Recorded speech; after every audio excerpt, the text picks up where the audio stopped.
Hey everyone, Musi Gamer, also known as Christian Blevins here, and today we're going to talk about my second album called Banana Hut.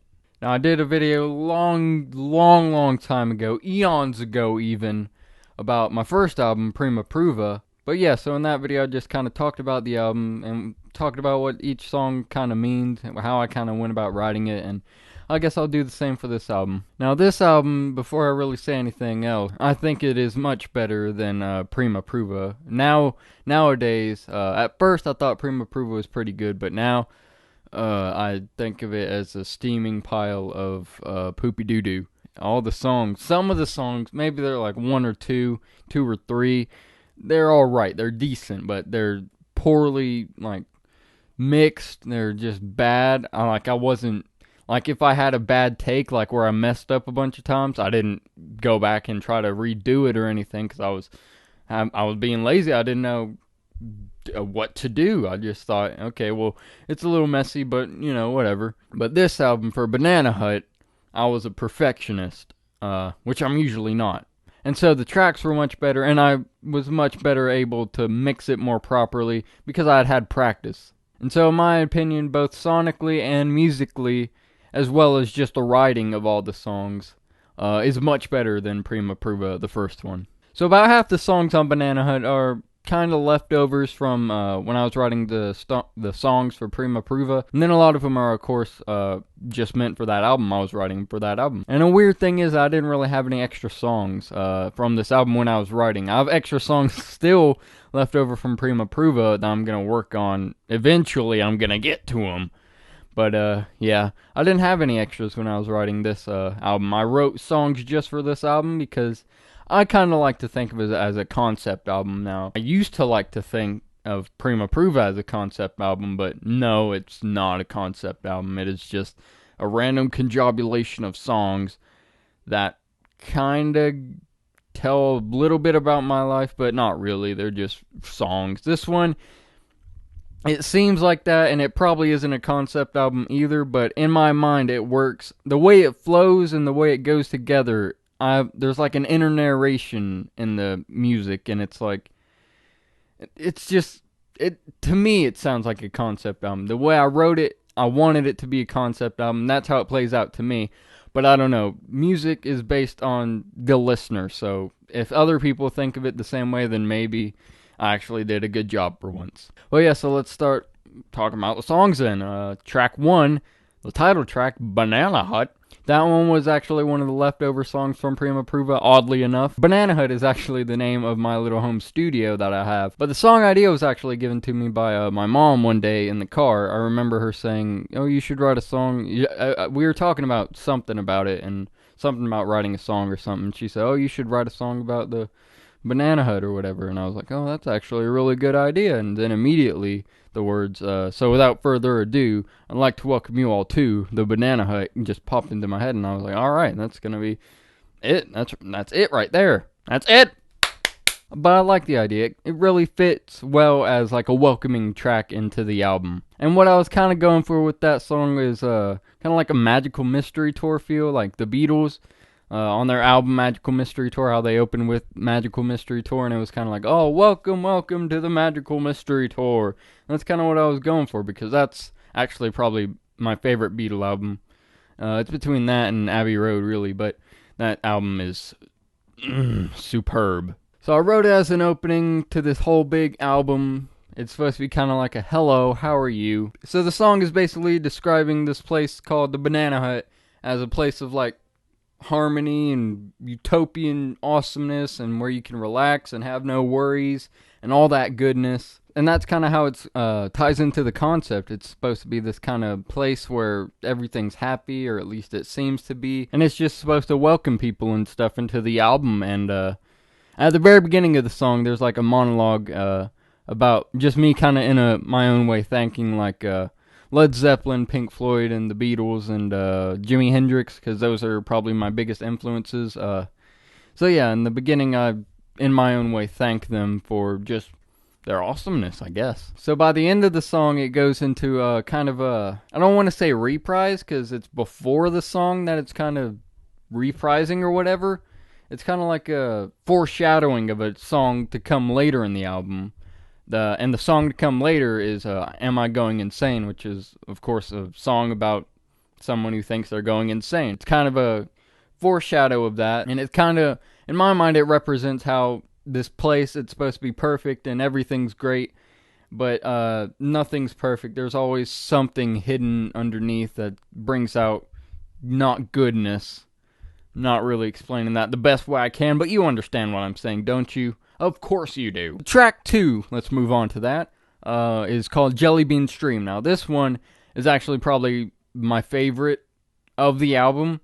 It's definitely, I believe it to be the best sounding song. Like, mixing and everything, I think is just great on that song. But yeah, the song sounds really good. I really like the riff, as simple as it is. All it is just octaves, boom, boom, boom, boom. It's really catchy, it's really fun. Short song too. It's just a fun song, and I got the idea of writing the song just kind of to be a weird song that doesn't make any sense. I kind of got the idea again from more Beatles, like I Am the Walrus, and then Paul McCartney's Monkberry Moon Delight, stuff like that, where the lyrics just don't make sense. So I really love that idea of just a song that makes no sense, and it just makes no sense. And I was really interested with that idea, so I really wanted to write a song and do that myself, and out came Jelly Bean Stream. How it ties into the concept is that, bouncing off the first track, it's supposed to be another happy song about, like, kind of like imagination or whatever. Each of the first 3 songs or so is supposed to, like, embellish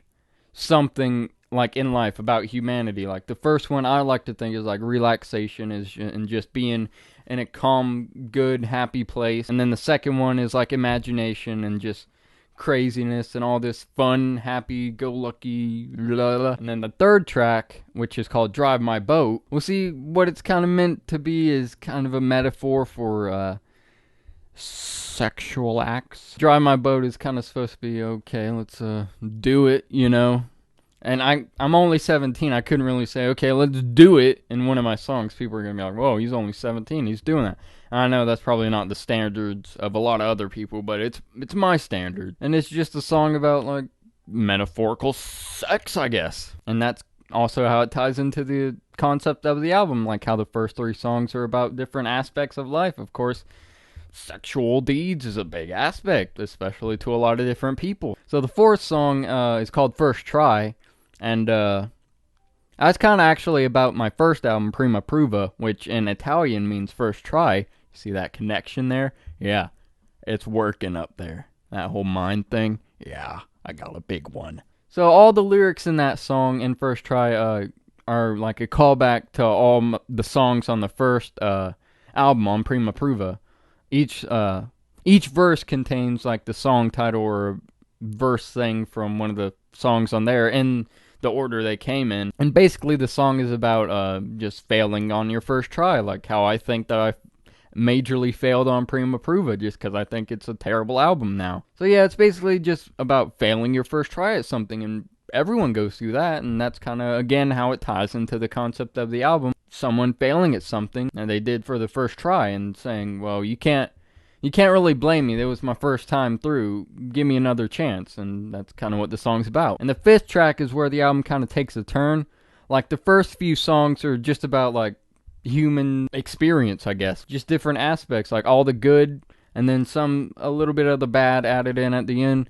And then the 5th song, it's kind of a song, like, making fun kind of a humanity. Just jokingly kind of making fun of it. Like, noticing all the problems in, like, our world, our society, but just kind of pointing them out in a joking kind of manner. And the song is actually called Humanity. It's Hugh as a name, and then manatee, the aquatic animal. And I thought that was really clever when I came up with that. Thank you. So yeah, Humanity is just kind of poking fun at society, and just kind of saying, like, we need to pick up our act, take responsibility for what we do as humans and as a society. That's kind of what the song is saying. So the 6th song is Fingerprints. Actually, this is probably my favorite, like, song written. Basically, Fingerprints is about a murder.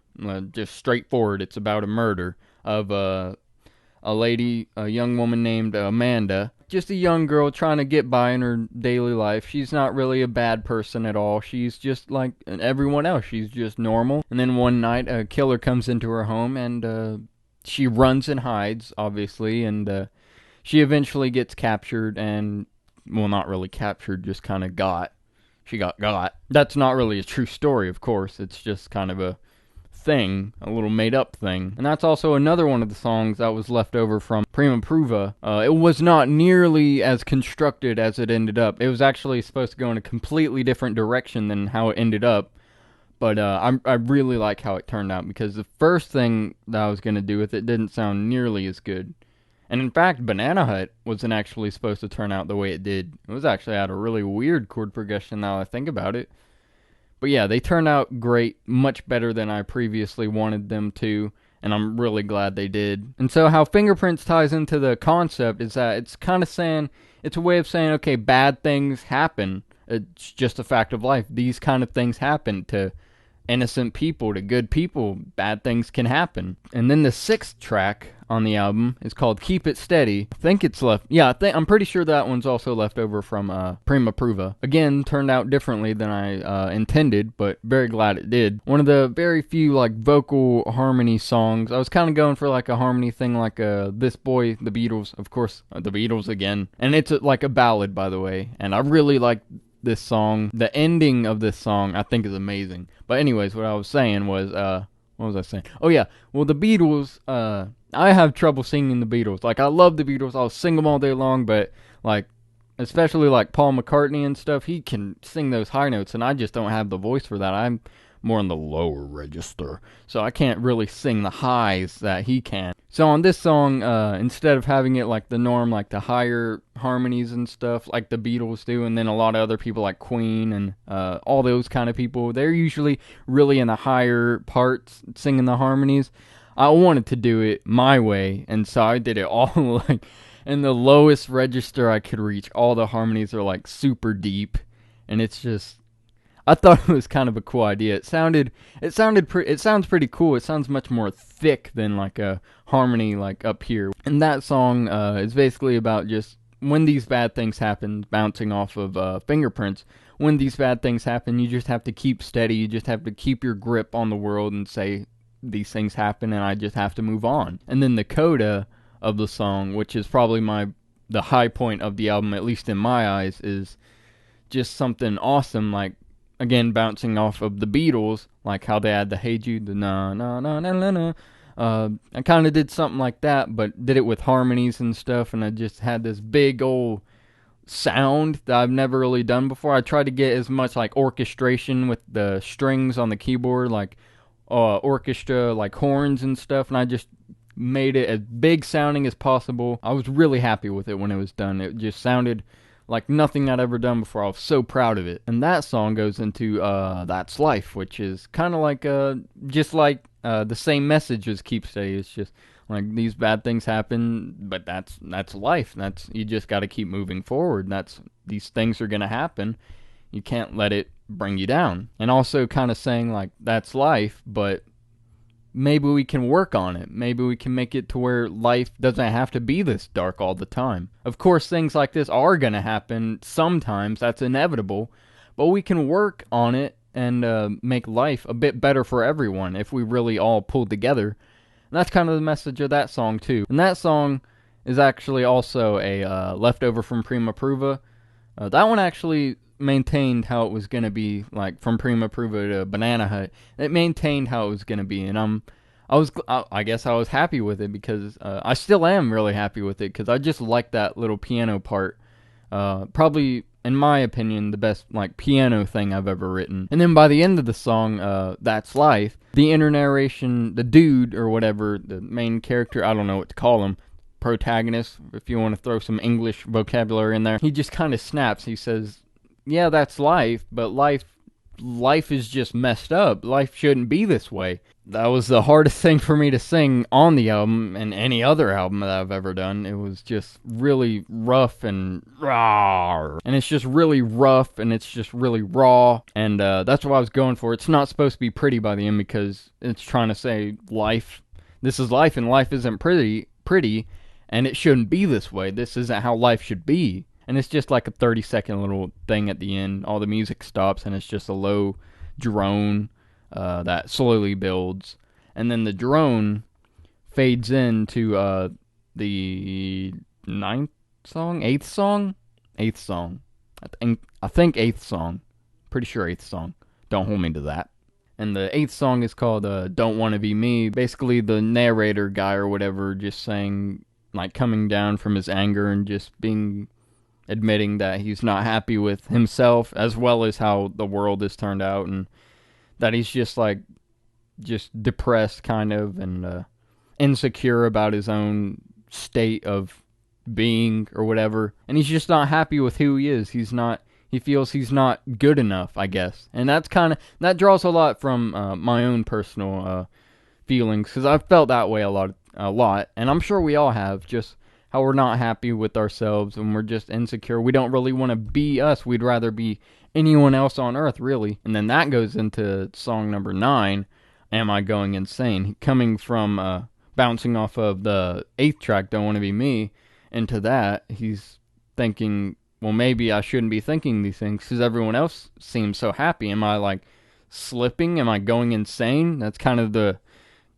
progression that I envision, at least. And in that song, he's kind of just stating how he's like, feels like he's just slowly losing his grip on reality, and he's just not, he doesn't feel like the same person, and just all that. And that's actually also another one of the songs I feel is very well produced. And so by the end of the song, he just kind of gets angry again and starts screaming, like, am I going insane? Like, shouting to the world and getting no answer. And the music just builds and builds over him to where you can't even hear him anymore. And it's just, I really like the effect at the end of the song. And then that goes into, what does that go? That goes into, yes, the 11th track on the song, on the album. And that's basically, of course, answering the am I going insane question. Yes, you are. But the song is not only supposed to say, yes, you're going insane, as in, like, the narrator guy, but it's also supposed to be saying, like, we all are. We're all a bit insane. What I tried to do was make it to where the listener feels like they're going crazy too, just with all these sounds and just craziness going all throughout, and just did all sorts of crazy things just to make it sound as weird and untogether, if that's a thing. But none of it's just supposed to combine. It's not supposed to sound like it's part of one song. It's all supposed to, I kind of just played random stuff that sounds like it was ripped from a different song and belongs in a different song, but was placed in this song, and they're all just kind of all sorts of different parts just conjobulate into the song, and it just sounds like you're going insane. And that's kind of what it's supposed to make you feel, is that, yes, the narrator's going insane, but so are you. We all are a bit insane. And that goes into Delusions of a Madman. Also, actually, no, that's another leftover from Prima Pruva. The way I wrote this song is actually really cool, though, because I think I was working on, it might have been, like, in the middle of me recording That's Life, the piano part. I just kind of got bored and started just messing around with chords. And I came up with this really weird chord progression I thought sounded really cool. And I was like, oh my gosh, that has to be a song. And so right then I stopped where I was at in That's Life, and I started opened a new song, and just laid down the chords and with a clavinet sound on my keyboard. And I was like, wow, that is like one of the coolest chord progressions I've came up with. And basically that song is also the story kind of thing of that song is really cool too. Like, what it's supposed to mean is like, you know how the definition of insanity is like doing the same thing over and over again and expecting different results and continuing to do that same thing. The song idea plays off of that. It basically plays the same chord progression over and over again, and it slowly increases in speed, but it just keeps playing the same chord progression over and over and just adding in a few different parts. Just like how the definition of insanity says doing the same thing over and over again. That's kind of what the song does. It just does the same thing over and over again. As the song goes on, it increases in speed, intensity, there's more parts flung in, and it's supposed to be like saying, like, the person who's insane realizes what they're doing, and they're just keep doing it and keep getting angrier and angrier at themselves because they realize what's going on. kind of a thing. I just think it's a really cool song. Another one of my favorite songs off the album. That one, Jelly Bean Stream and Keep It Steady, or probably, and Fingerprints. I actually like a lot of the songs on this album, because I'm much more proud of this album than I am of Prima Prova, that piece of poop. So that song, Delusions of a Madman, goes into High Hopes, the final song on the album, which is actually one of the first songs I wrote for the album, like, not from Prima Prova. When I started writing for Banana Hut, that was probably the first song that I came up with. I kind of got the idea from Pink Floyd, how they do that. Like in a lot of songs, they have like an echo effect, and he plays it at a certain rhythm, and it sounds like it's going doo-doo-doo.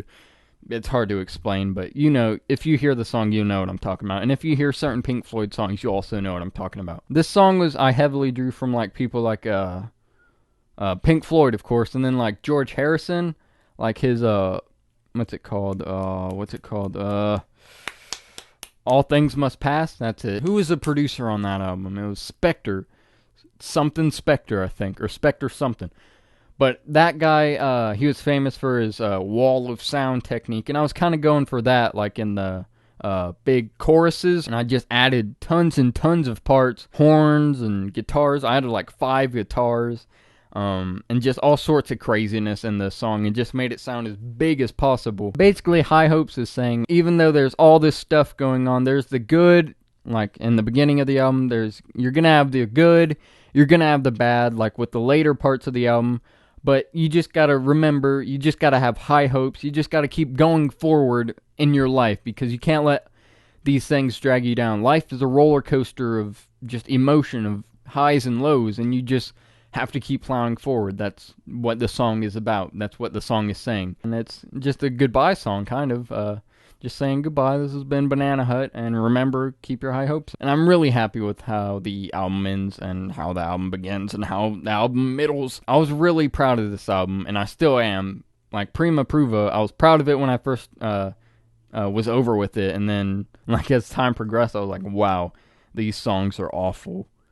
But with this album, so far, it's not gotten to that, but maybe eventually I'll be like, wow, what was I thinking? But if you would like to check out Banana Hut for yourself, there's going to be a SoundCloud annotation right here that you could click on, and you can go listen to it on SoundCloud. Or if you'd like to buy the album, I think it's like $9 on CD Baby, if I'm not mistaken. You can go here,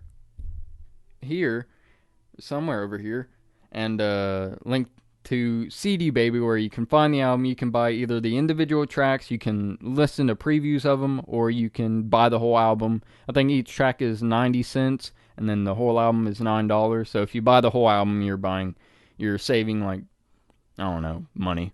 I don't know. I don't feel like doing math right now. I just got home from school, not doing math. So this has been my talk on Banana Hut, my second album. Probably my better album, my much better album. And for my third album, a little sneak peek into the future here. I know exactly what it's going to be. I know exactly what it's going to be about. I have the songs laid out. Haven't written any of them completely, but I know what it's going to be. It's going to be a concept album. And the concept has never been done before, and it's not like my other songs, or my other album, where they're just kind of loose concepts, where they're kind of concepts, kind of not so much. This one is definitely a concept album, like, as concept-y as you can get, and I'm really excited for recording it, really excited for writing it, really excited for releasing it when it's done, and I'm just excited about it. But anyways, this has been Musi Gamer, aka Christian Blevins. Like I said, links will be in the description also to check out the album. And of course, tell me what you think of the album in the comments below, or anywhere else you listen to it. And always remember, if you're ever down, at least you're not an octopus. Goodbye.